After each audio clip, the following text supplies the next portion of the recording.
Welcome to Tax Notes Talk, a podcast from Tax Notes, the leading source of tax news, information, and analysis.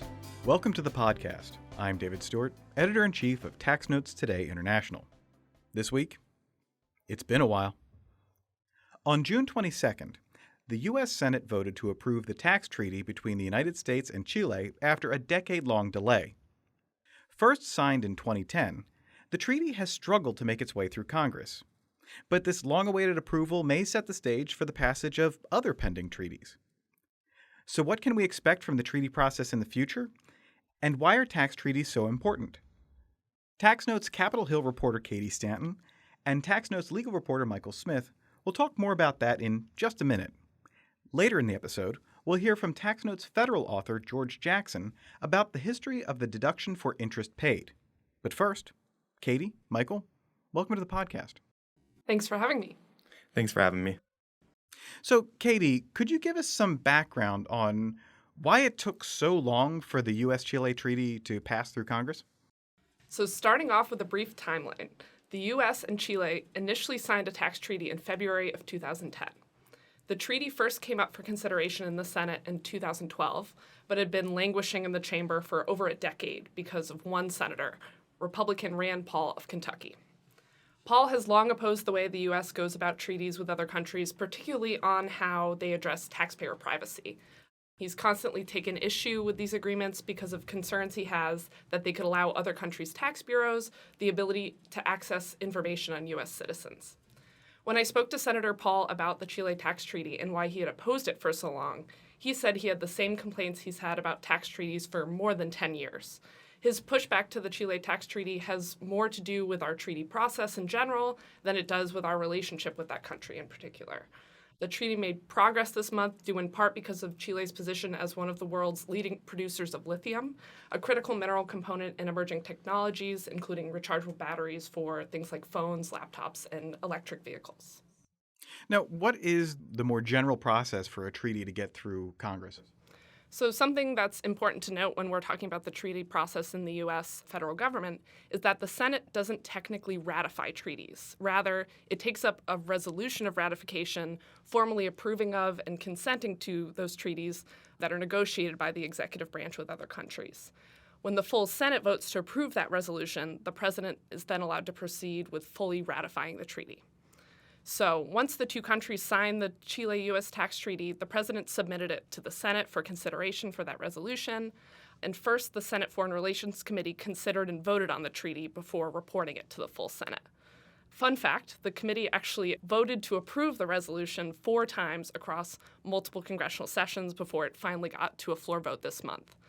Once the committee voted to approve of the resolution by a vote of 20-1, that one vote being Rand Paul, on June 1st, the full Senate then voted 95-2 to approve of the treaty on June 22nd. So how was Rand Paul, as one senator, holding up this treaty for the last decade? So in order for these treaty resolution approvals to fully pass, the Senate needs a 2/3 supermajority to get it through full passage.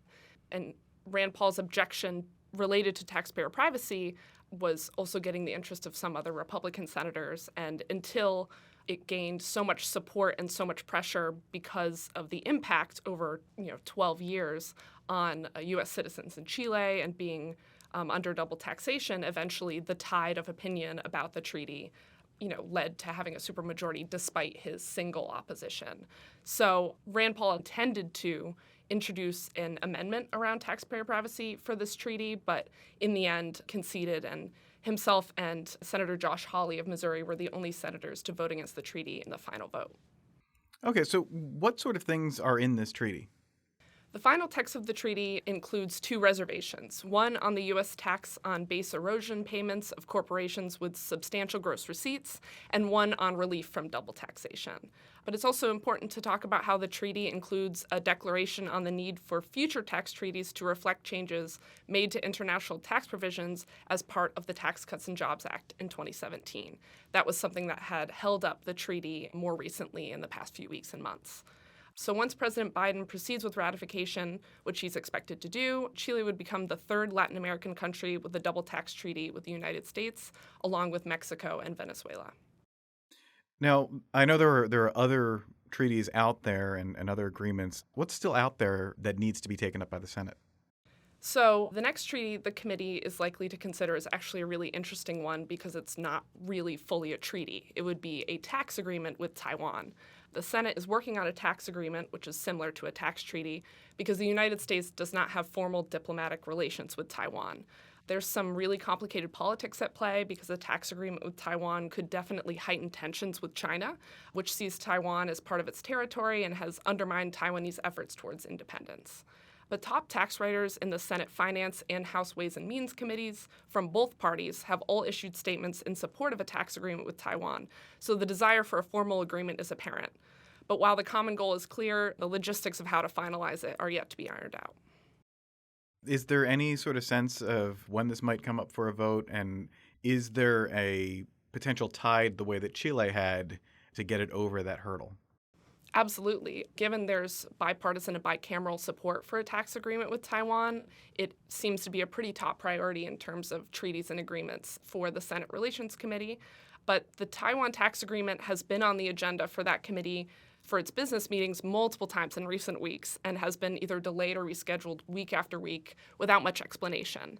It's hard to say when the delicate politics of the agreement might find a resolution, and the agreement might not come up for a vote in the committee or the full Senate, for weeks or months, depending on how long sorting through those politics might take. Okay, now, Michael, Cady was talking a bit about these reservations to the Chile Treaty. Could you tell us about what those mean for the implementation? Yeah, thanks, Dave. The reservations have to get sent back to Chile and then be approved by the Chilean Congress on their own afterwards. Historically, reservations haven't really had the best track record. I think the last set of reservations we had was with Italy in 1999 when President Clinton signed it. That languished around for about a decade before it finally got passed through the Italian Congress. It was also subject to two different sets of diplomatic notes before they finally implemented it. Okay, so is it possible that this would then have to bounce back and forth, or is it just this is what we have?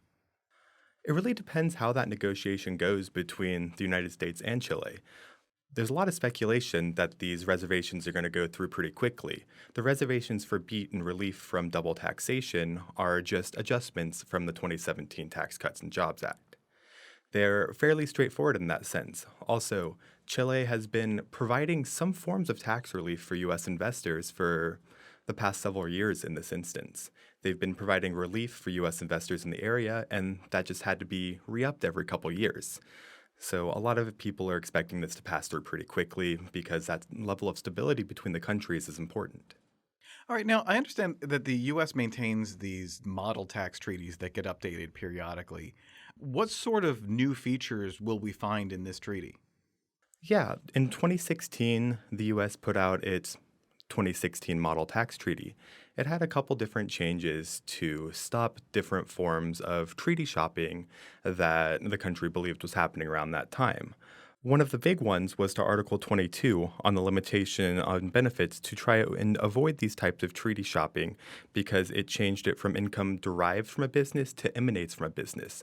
This allowed some forms of aggregation to track and verify where income was coming from other countries and avoid different organizations using permanent establishments and profit shifting in order to avoid taxation and essentially have double non-taxation. So what other pending treaties are you watching out for, and are there any sort of unique issues to be watching for? One of the interesting treaties coming up is Croatia. The U.S. signed a treaty with Croatia this last December, and it includes one of the reservations that's in the Chile Treaty. It includes the reservation to preserve beet. It's interesting to see how that moves forward because it will give us more glimpses into how the U.S. is going to model its treaty negotiations moving forward, onto whether these two reservations are going to become baseline policy for treaty negotiations moving forward. There's also several treaties that are in negotiation stages right now. Israel and Switzerland are two examples that we originally believed were going to be just protocols. But Treasury recently indicated that they're going to need a new treaty with Israel. It was originally signed in 1975 with amending protocols in the early 80s and early 90s.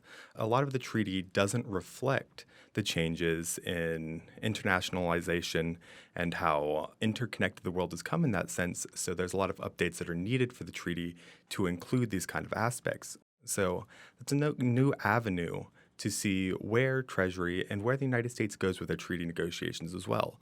I think those are interesting to look forward to see how exactly all of this plays out and where those reservations come in or the model treaty come in for these kind of negotiations.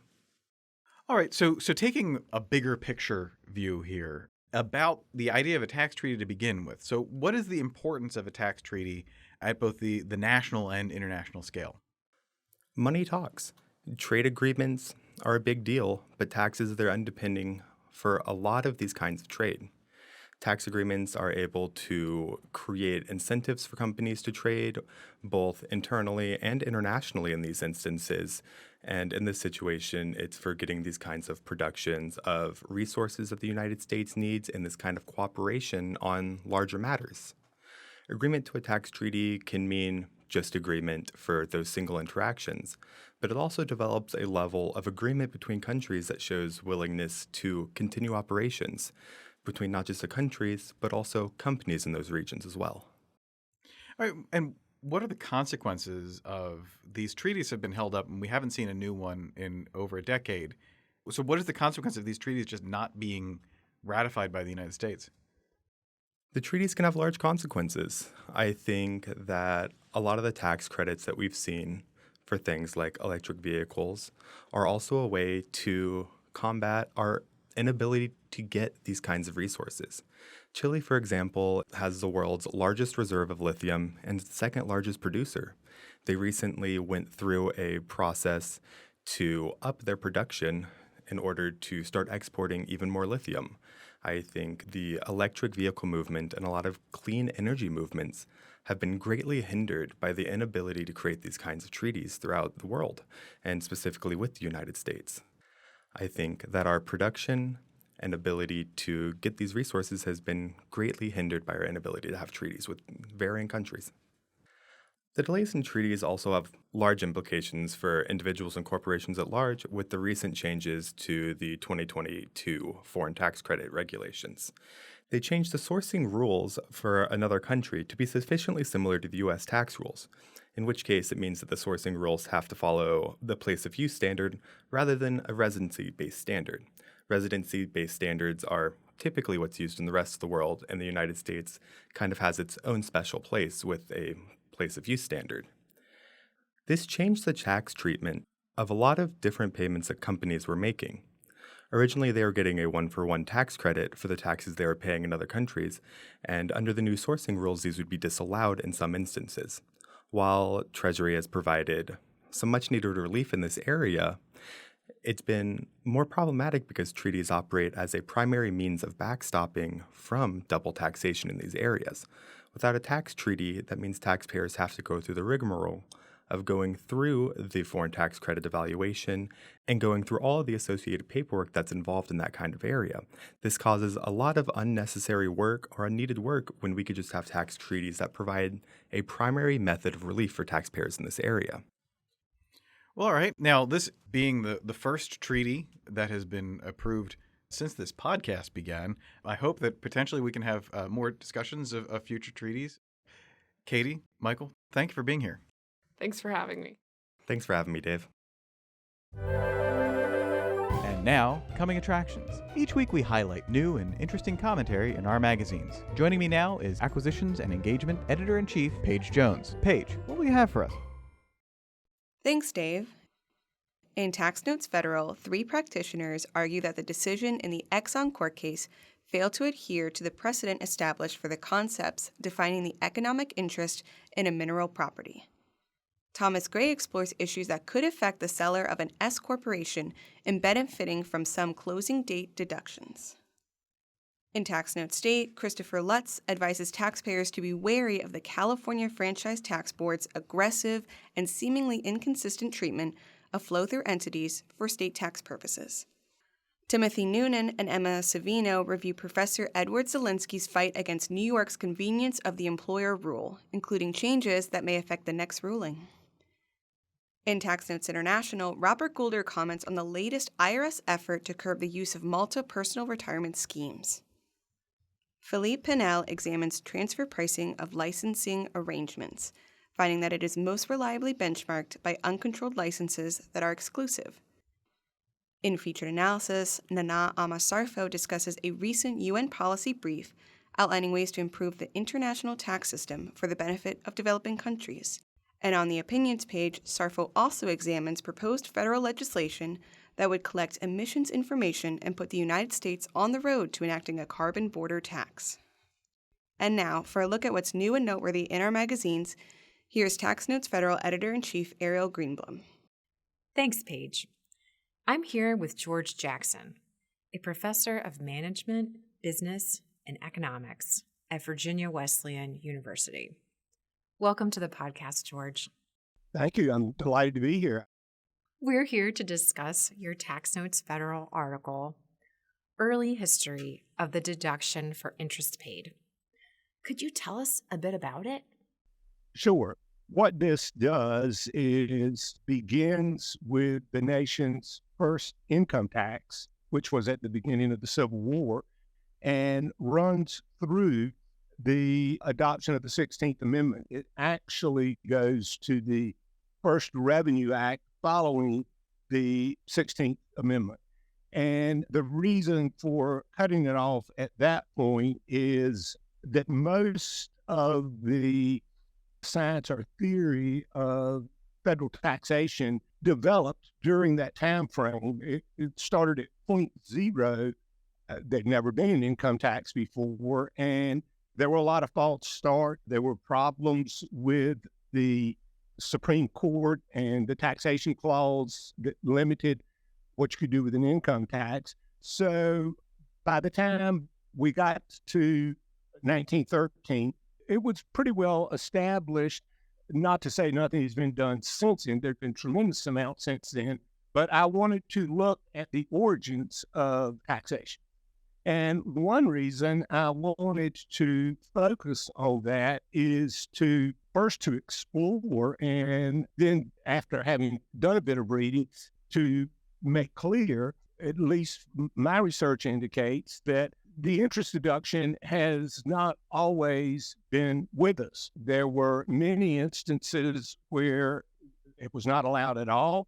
There were instances where it was allowed, but practically always there was some type of limitation put on it. And so my primary interest is the interest deduction policy today, but I wanted to sort of clear the field of the idea that, well, there's always been an interest deduction. The other part of it that I spent a good bit of time looking at is it an ordinary and necessary expense? We see that term all the time in the world of taxation. As a matter of fact, Code Section 162, which is business expenses, refers to the ordinary and necessary expenses. And a lot of the proponents of an unlimited interest deduction, or certainly no more restrictions on it, argue that it's like any other expense. It's an ordinary and necessary expense. And I always wondered, why is it then that it has its own separate code section, Section 163? And I can't say I know why, but I do know this. It was always set out in a different code section. As a matter of fact, you might have noticed I used the term the deduction for interest paid as opposed to the deduction for interest expense. My argument is that it is not an expense, that it is a source of capital. And so I wanted to take it from the starting point, and then what I hope to do is a third article, and having written the one we're talking about right now and one that you folks published last year, which dealt with the amount of debt that we have in the nation now, both public and private. If we get those two things resolved, then it allows us to better focus on tax policy arguments. So it was, to use the terminology that I see frequently now in reference to military operations, they call it a shaping operation, to try to clear away arguments that can be resolved without a tax policy argument. So that's it. And one of the things that was a little bit surprising to me was the amount of confusion when I started looking at the legislative history of the deduction. But the senators, representatives, etc., were forthright in saying, we've not done this before. This is fresh territory for us, and we're doing the best we can, but we don't understand what's going on. The other thing that, and this was not a surprise particularly to me, but the academics were pretty much in line in saying, interest is not the same as rent or supply expense or labor expense or whatever. So spend some time trying to set that out. So in a summary, that's what I did. Took several Civil War acts and then went into the first corporate tax statutes. And what happened shortly after the first corporate tax statute is we had the Supreme Court case that said income taxation is unconstitutional. But at that point, they had already gone through, let's say, 50 years of income tax analysis in Congress. And so the science of what we ought to be doing was relatively clear, I would say, at that point.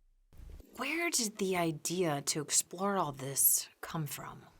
Well, I guess one thing I would say is thank you, Tax Notes, because one, you gave me a platform for expressing this, but I wrote an article back in 2016 in Tax Notes, and we were talking earlier, went on the air about getting feedback. And Peter Hiltz, who at that time was the director of international tax policy for Amazon, sent me a note. And the article was a conceptual approach to entity taxation. And in that article, I talked about limited liability and a consequence of being awarded the privilege of limited liability, then the double tax was an appropriate thing to do. And he made the comment, he says, well, isn't debt really, in today's market, isn't debt really another form of limited liability ownership? I'd never thought about it. And so that set me off exploring and thinking about that idea. So that was the start of it. A few years later, I got selected to be a fellow at Rutgers Institute for Employee Ownership and ESOPs. And the first conference I attended there, I'm a Beister fellow there, so I went to the Beister Symposium, and a fellow there, John Minke, who was one of the real powerful people in the spread of ESOPs throughout the nation, he was doing a presentation, and he was talking about the need to eliminate the interest deduction for non-productive loans. And immediately I said, well, what is a non-productive loan? That sounds like a very complex issue, and we already have so many complexities in Code Section 163 and Code Section 385 that it just struck me, well, wouldn't it be easier just to altogether eliminate this distinction? So I began thinking about this was going to be my Beister work, is I was going to do an analysis of Code Section 163. And as I got into it, I discovered that it was just so much more complex than I initially anticipated, that I wrote the first article, which Tax Notes published last year, which addresses the amount of debt that we have in our economy and how it has grown in just extraordinary fashion. And I want to make the point that this is not a consequence of the COVID pandemic, even though that was particularly a difficult time for public debt at any rate. But it's been going on since the 1990s, when corporate financiers started recognizing that if they could take equity contributions and characterize it as a loan, then they had an inherent advantage because the federal government was subsidizing it by giving the deduction. So I then said, as part of all that work, I was looking at the history of it. I felt like I needed to. And as I went into that, once again, I'm saying, geez, this topic, there's so much there that I need to break this out into an article. So what I hope to do is the third article. And in the third article, I want to take traditional tax policy criteria, revenue adequacy, neutrality, transparency, equity, and fairness, and talk about the deduction for interest from that perspective. I look forward to that article, George, especially after these two. Before we let you go, where can listeners find you online? I think the easiest way to contact me, I'm just beginning to upload some of my articles on the Social Sciences Research Network, but I'm very early in that process. So I'm going to suggest individuals might want to inquire, contact me, or whatever. I'm going to give you my campus email, which is gjackson@bwu.edu.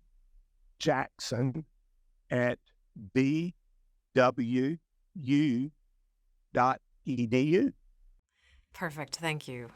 And thank you for joining us on the podcast, George.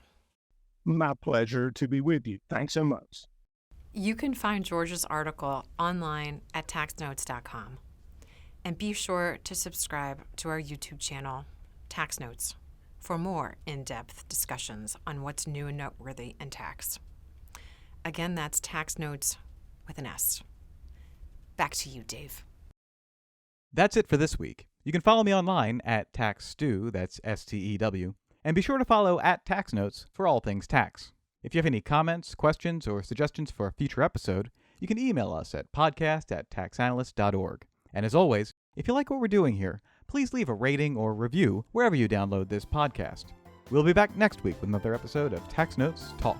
Tax Notes Talk is a production of Tax Notes. You can learn more about us by visiting www.taxnotes.com/podcast.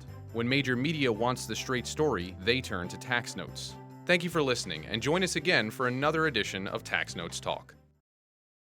Want to see more like this? Subscribe for more tax videos.